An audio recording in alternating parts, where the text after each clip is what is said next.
आज का जो हमारा टॉपिक है वो हमारा टॉपिक है दो चर वाले रैखिक समीकरण युग्म। इससे पहले हमने एक चर वाले समीकरण देखे थे, ठीक है, जिसमें हमने उनकी वैल्यू फाइंड आउट की थी, उनके जीरो फाइंड आउट किए थे। आज जो है हमारे पास दो चर वाले रैखिक समीकरण है, यानी यहाँ पर दो होंगे एक्स वाई या फिर ए बी या इस तरीके से जो है हमारे पास टर्म्स होंगी, ठीक है। तो इस तरीके के समीकरणों को कैसे हल करते हैं वो हम देखेंगे आज ग्राफिकल मेथड से, और ये पता लगाएंगे कि जो समीकरण है उन समीकरणों का जो हल है वो संगत है या असंगत, कंसिस्टेंट है या नॉन कंसिस्टेंट है। अब यहाँ देखिए, सबसे पहले जो किसी भी हमने देखा था कि किसी भी रैखिक समीकरण को हम इस तरीके से लिखते हैं, हमने सिंगल में लिखा था ax plus B is equals to C, लेकिन अभी हमारे पास दो वेरिएबल आ गए हैं तो हम इसको इस तरीके से लिखते हैं ax plus B Y plus C equals to 0। ये हमारी रैखिक समीकरण है दो चर में। अब क्योंकि हमारे पास दो समीकरण हैं तो हम इसको इस तरीके से भी लिख सकते हैं, युग्म है हमारे पास, तो a1x plus b1y plus c1 equals to 0, ठीक है। सेकेंड इक्वेशन हम लिख सकते हैं a2x plus b2y plus c2 equals to 0। इस तरीके से जो है हम दो इक्वेशंस को, दो रैखिक समीकरणों को जो कि दो वेरिएबल्स में है, हम उसको लिख सकते हैं। अब यहाँ पे देखिए, जो a1 b1 c1 ये जो है, ये सारी की सारी जो है ये रियल नंबर्स है हमारे पास। अब एक चीज़ ध्यान देने वाली बात ये है कि हम इन इक्वेशन का इस्तेमाल करके हम ये पता लगा सकते हैं कि ये जो समीकरण होगा, तीन तरीके के हल निकलते हैं इसमें, ठीक है। एक तो सीधे सीधे ये दो लाइंस जो हैं एक दूसरे को कट करें एक पॉइंट पर, ठीक है। सेकंड हो कि ये दोनों एक दूसरे के ऊपर ओवरलैप कर जाए, है ना, संपाती हो जाए, कोइंसिडेंट हो जाए। उसके बाद थर्ड है हमारे पास कि ये दो लाइनें जो हैं वो पैरेलल हो, यानी समांतर हो। तो इसके लिए क्या कंडीशन है, इन कंडीशन को हम कैसे चेक करेंगे?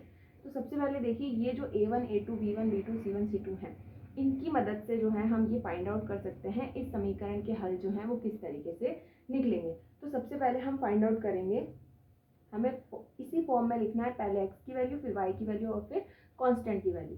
तो अगर हम फाइंड आउट करेंगे सबसे पहले a1 upon a2, b1 upon b2 और c1 अपॉन c2, ये तीन वैल्यू हम फाइंड आउट करेंगे। अब इन तीनों वैल्यूज़ को जो है हम सॉल्व कर लेंगे, जो भी वैसे होगा, और उसके बाद में जो है हम वैल्यू के लिए सबसे पहली कंडीशन क्या है हमारे पास, पहली कंडीशन है हमारे पास, अगर a1 upon a2 b1 upon b2 के इक्वल नहीं है, हमने सॉल्व कर लिया, अभी ये दोनों जो है वैल्यूज इक्वल नहीं आ रही है, तो इस कंडीशन में जो है ये दोनों लाइंस जो है वो एक दूसरे को इंटरसेक्ट करेंगी, प्रतिच्छेद करेंगी, प्रतिच्छेदी रेखाएं, और क्योंकि वो एक दूसरे को कट कर रही हैं तो एक सिंगल सॉल्यूशन आएगा, एक हल आएगा, और एक अद्वितीय हल आएगा, सिंगल ओनली वन सॉल्यूशन, ठीक है, और कोई सॉल्यूशन नहीं आएगा। सेकंड जो है हमारे पास, और क्योंकि ये हल निकल गया तो ये कंसिस्टेंट, ये जो इक्वेशन होगी ये कंसिस्टेंट होगी। सेकंड कंडीशन है हमारे पास a1 अपॉन a2 बराबर है b1 अपॉन b2 के और c1 अपॉन c2 के, मतलब तीनों जो हैं वो बराबर हैं। इस कंडीशन में क्या होगा, दोनों लाइन जो है एक दूसरे को ओवरलैप कर देंगी, एक के ऊपर एक लाइन हो जाएंगी, तो इस कंडीशन में हो जाएंगे हमारे पास संपाती रेखाएं, कोइंसिडेंट लाइंस। और इस कंडीशन में क्योंकि एक दूसरे के ऊपर ओवरलैप है, तो ओवरलैप है इसलिए इसके जो है इनफाइनाइट सॉल्यूशन होंगे, अनंत हल होंगे। लेकिन इस कंडीशन में भी क्योंकि हल है तो इसलिए ये जो होगी,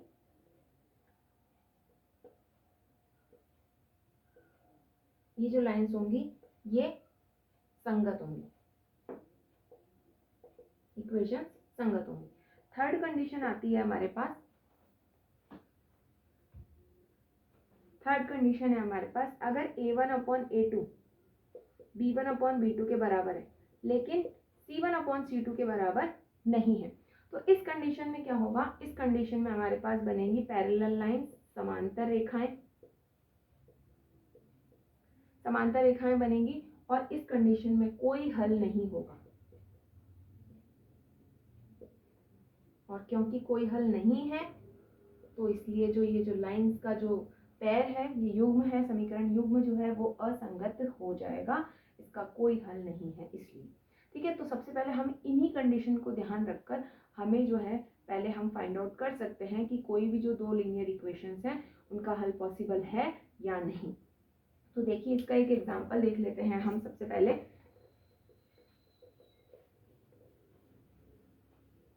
हमें ये चीज़ें याद रखनी है, एक किस तरीके से फाइंड आउट करते हैं। सबसे पहले हमारे पास क्वेश्चन है first x minus 2y equals to 0, 3x plus 4y minus 20 equals to 0। देखिए यहाँ पर a1 की वैल्यू है यहाँ से 1, b1 की वैल्यू है -2 और c1 की वैल्यू है हमारे पास 0। सेकंड a2 की वैल्यू है यहाँ पर हमारे पास 3, b2 की वैल्यू है हमारे पास 4 और c2 की वैल्यू है हमारे पास -20। तो यहाँ से a1 अपॉन a2 आ जाता है हमारे पास 1/3, b1 अपॉन b2 आ जाएगा हमारे पास -2/4, इसको सॉल्व कर लेंगे तो ये आ जाएगा -1/2 और c1 अपॉन c2 की वैल्यू आ जाएगी हमारे पास 0/20, दैट विल बी 0/1 या 0 ले सकते हैं हम। अब यहाँ देख लीजिए सबसे पहले क्या ये और ये इक्वल है? नहीं, a1 upon a2 b1 upon b2 के इक्वल नहीं है। तो इस कंडीशन में जो है हमारे पास क्या हो जाएगा, हमारे पास वन सॉल्यूशन आ जाएगा, एक अद्वितीय हल आएगा और दोनों लाइंस जो हैं एक दूसरे को क्या करेंगी, प्रतिच्छेद करेंगी। ठीक है, फर्स्ट कंडीशन में जब हम ग्राफ बनाएंगे इस तरीके से तो कहीं पर भी ये दो लाइनें एक दूसरे को इस तरीके से इंटरसेक्ट करेंगी। ठीक है, सेकंड कंडीशन जो है हमारे पास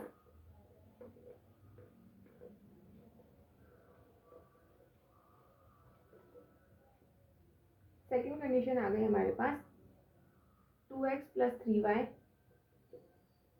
minus 9 equals to 0, 4x plus 6y plus 8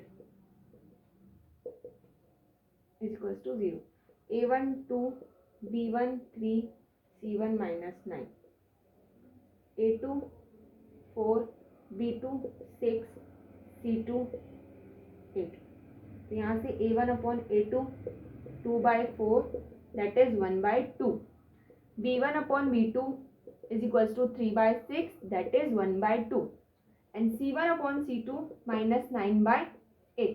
तो यहाँ से हमें दिख रहा है a1 अपॉन a2 और b1 अपॉन b2 तो इक्वल हैं, लेकिन ये c1 अपॉन c2 के इक्वल नहीं है। तो a1 upon a2 is equals to b1 upon b2 and not equals to c1 upon c2। तो इस कंडीशन में जो है हमारे पास क्या हो जाएंगी, दोनों लाइंस जो होंगी वो समांतर हो जाएंगी और कोई हल नहीं होगा इस कंडीशन में, इन समीकरणों का कोई भी हल नहीं निकलेगा। ठीक है, सेकंड थर्ड क्वेश्चन है हमारे पास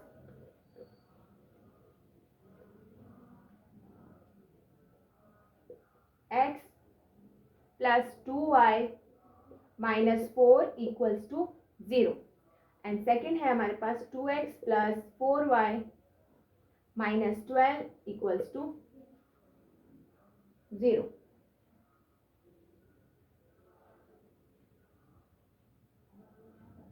इस कंडीशन में भी क्या होगा,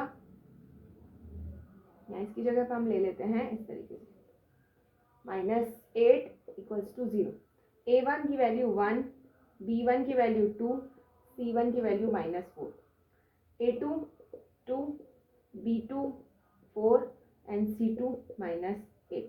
तो यहाँ से a1 अपॉन a2 वैल्यू आ गई हमारे पास 1/2, b1 अपॉन b2 की वैल्यू आ गई 2/4 जो हो जाएगी 1/2 और c1 अपॉन c2 की वैल्यू आएगी -4/-8 वो भी हो जाएगी 1/2, 1/2 1/2 1/2, यानी a1 अपॉन a2 बराबर b1 अपॉन b2 बराबर c1 अपॉन c2, तीनों बराबर आ गए।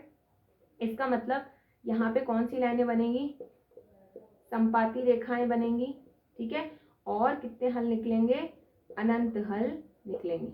ठीक है, जैसे ये ग्राफ बनाएंगे हम, मान लीजिए ये लाइन इस तरीके से आ रही है तो ये इसके ऊपर इस तरीके से ओवरलैप हो जाएगी। और सेकंड वाली कंडीशन में क्या हो रहा था, सेकंड वाली कंडीशन जो हमारे पास कोई हल नहीं आ रहे थे, उस कंडीशन में हमारे पास इस तरीके का ग्राफ बनेगा, जैसे ये लाइन आ गई, इसके नीचे ये दूसरी लाइन आ गई, तो इस तरीके से समांतर रेखाएं आएंगी। कट ही नहीं करेंगे तो दोनों का हल कैसे निकलेगा, ठीक है।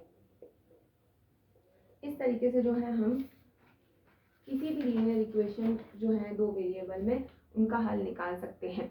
अब देखिए हम ग्राफ के द्वारा इसको समझ लेते हैं कि हम किस तरीके से निकालें। तो हमारे पास जैसे एक इक्वेशंस है x प्लस 3y बराबर 6 और 2x minus 3y equals to 12। अब देखिए यहाँ से पहले अगर हम कंसिस्टेंट और अनकंसिस्टेंट चेक करें तो यहाँ से हम इस तरीके से लिख सकते हैं 2x minus 3y minus 12 equals to 0। तो यहाँ से आ जाएगी हमारे पास a1/a2 आ जाएगा 1/2, b1/b2 आ जाएगा 3/-3 दैट इज 1/-1, या इसको -1। तो यहाँ से हमें दिख रहा है a1/a2 b1/b2 के इक्वल नहीं है, तो ऑब्वियसली इसका जो है वो एक यूनिक हल निकलेगा और ये दोनों लाइंस जो हैं इंटरसेक्ट करेंगे। तो यहाँ से हम क्या करते हैं, सबसे पहले हम दोनों इक्वेशंस में x और y की अलग अलग वैल्यू पुट करके एक ग्राफ बना देते हैं। तो सबसे पहले दोनों इक्वेशंस को यहाँ पे मैंने x की वैल्यू जो है वो 0 पुट कर दी, तो y की वैल्यू आ जाएगी हमारे पास, देखिए यहाँ से x plus 3y is equals to 6। यहाँ पे मैंने x की वैल्यू 0 पुट कर दी, तो यहाँ से आ गया 3y is equals to 6, y की वैल्यू आ जाएगी 6/3 दैट इज 2, ठीक है। अब सेकंड कंडीशन में हम क्या करेंगे, हम y की वैल्यू 0 पुट कर देंगे, तो यहाँ से हो जाएगा हमारे पास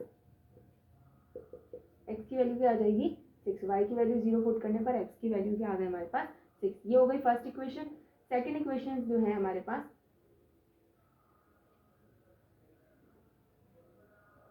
सेकंड इक्वेशन में हम x की वैल्यू जो है वो हम पुट कर देते हैं 0। तो यहाँ से हो जाएगा हमारे पास 2 × 0 माइनस 3y इक्वल्स टू 12, यहाँ से आ जाएगा minus 3y equals to 12, y की वैल्यू आ जाएगी 12/-3 दैट इज -4, ठीक है। अब यहाँ पर हम 0 पुट करने की जगह कुछ और वैल्यू पुट कर लेते हैं, जैसे कि हमने x की वैल्यू पुट कर ली 3, तो 2 × 3 minus 3y equals to 12, 6 minus 3y is equals to 12, 12 minus 6, तो वैल्यू आ गई हमारे पास 6, डिवाइड कर देंगे तो y की वैल्यू आ जाएगी -2। तो यहाँ पर हमारे पास x की वैल्यू 3 पुट करने पर y की वैल्यू आ रही है हमारे पास -2। अब इन वैल्यूज़ का इस्तेमाल करके जो है हम एक ग्राफ बना लेंगे। देखिए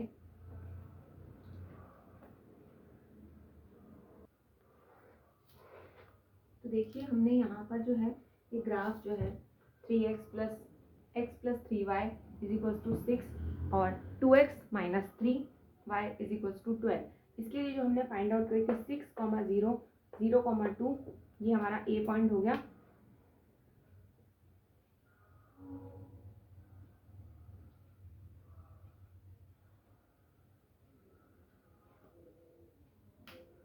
ए पॉइंट 6,0